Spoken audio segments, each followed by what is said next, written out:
ever since he began his solo career, and really even before it, we knew that Ihsahn was an innovator. Some of the work that he did with Emperor certainly showcased that they were the group that was destined to sort of be the death of black metal, and I don't mean the defeat, I mean comparing him to the actual band Death, where they were going to take things a little bit of a different direction than their contemporaries.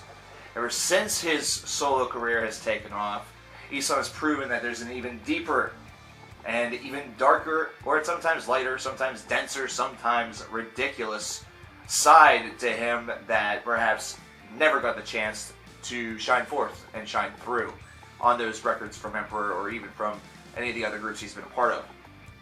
Arktis by Ihsahn here in 2016, a couple of years removed from his last album, which I don't attempt to pronounce out of respect, but it was a very dark release. It was extremely dark, very moody. Think about the most recent Mayhem release, Esoteric Warfare, and then take it to an even darker level than that. One that's not quite as eerie, off-putting, or just downright sort of melancholy, but instead one that almost takes it to a sinister level. Arktis is almost like a completely different case altogether. There is still some darkness that's present on this disc, don't get me wrong, but this is one that seems to be a little bit more in line with his first couple of albums, The Adversary, maybe more so Eremita or even Engel. This is one that takes many of his multitude of influences and opts to combine them together. 11 tracks on this one if you get the deluxe edition, 10 if you don't. We're going to talk about the deluxe edition for good reason here. Typically we just go with the basic. For those that traditionally just get the basic, even though that's not really recommended. This is one that starts off with Disassembled and Mass Darkness, and right away you get two songs that have some vocal help. The very first one, you're going to get the lead singer from Leprous helping out, and that's no surprise considering for many years Leprous was the backing band for Ihsahn, so they were essentially at times pulling double duty. And hey, that Leprous band, they're pretty good too! So that's a pretty good start. Actually, to be perfectly fair, he also contributes guest vocals to the very last song on this album as well, Celestial Violence. So we have Leprous to start, we have Leprous to close, Leprous everywhere. Yeah, I really like that band, they're pretty good. Mass Darkness, there's some guest vocals that are helped out by Matt Heffy from Trivium, which is a pretty neat selection, a pretty cool choice.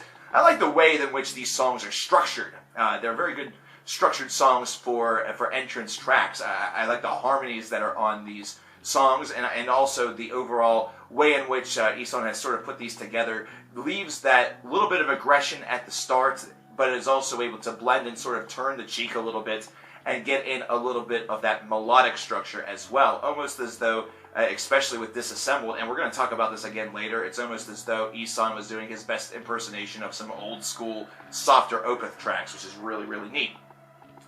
Getting into the My Heart Is of the North and South Winds, these two almost feel like they're companion pieces in a weird sort of way. Maybe it's because of the past references to black metal. Perhaps it's just the fact that there's a north and then there's a south that follows it directly.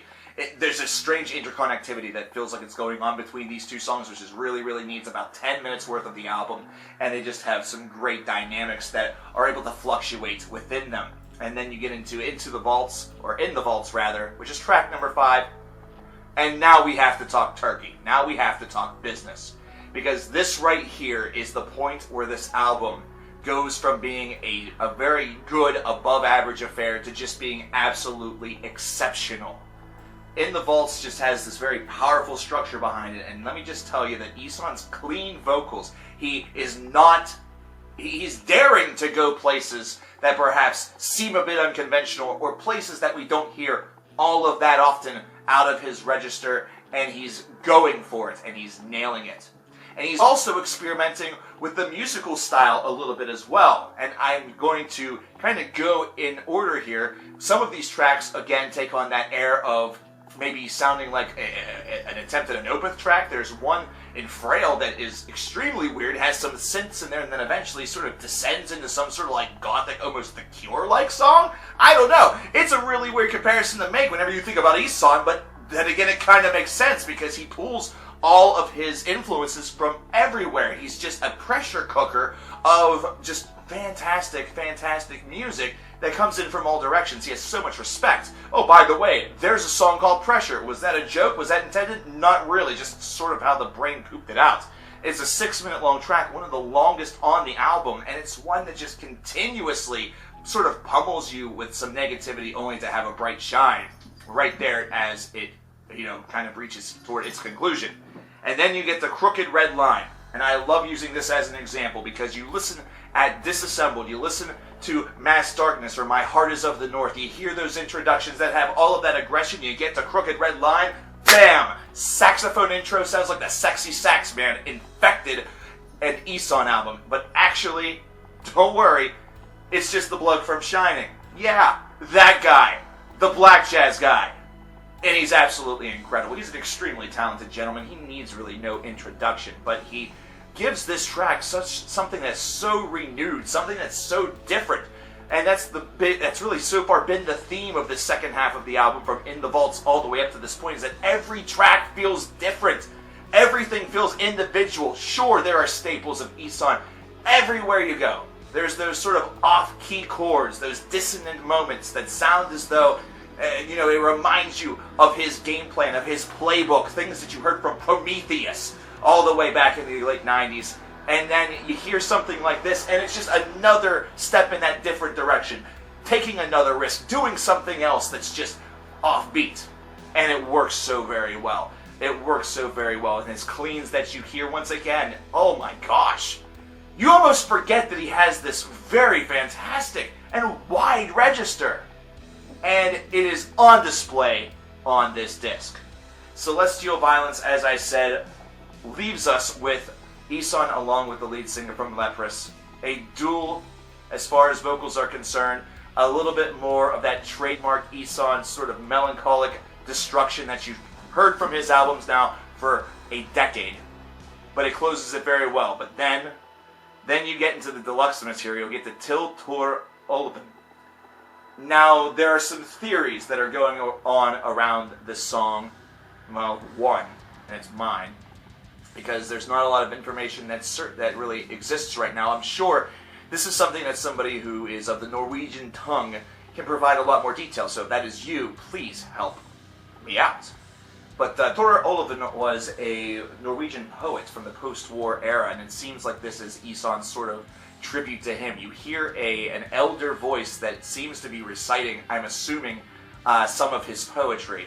And then at about the 6.5 minute mark, because this track spans 9 minutes and 13 seconds, at about the 6.5 minute mark, that's where you get the black metal blitz that Ihsahn is able to provide. I almost feel like this is either a continuation of whatever work was being read, or it was Ihsahn's kind of counter-argument or his tribute with an additional verse. Whatever it may be, it works very well. It seems very off-putting because there's just some very kind of chaotic chords that are strung behind whenever this is being recited, and there's some soft piano that also feels a bit off-balanced, and it's meant to sort of give you that off-balanced, very disjointed effect, but it works very well. It works in his favor, and it gives whatever is being stated that much more meaning, and it makes you kind of recognize that this isn't going to be talking about sunshine and ponies. So where are we right now? Where are we with Arktis? Ihsahn has always been a character that's been able to deliver solid albums, but has he really given us the big one? He has. Now.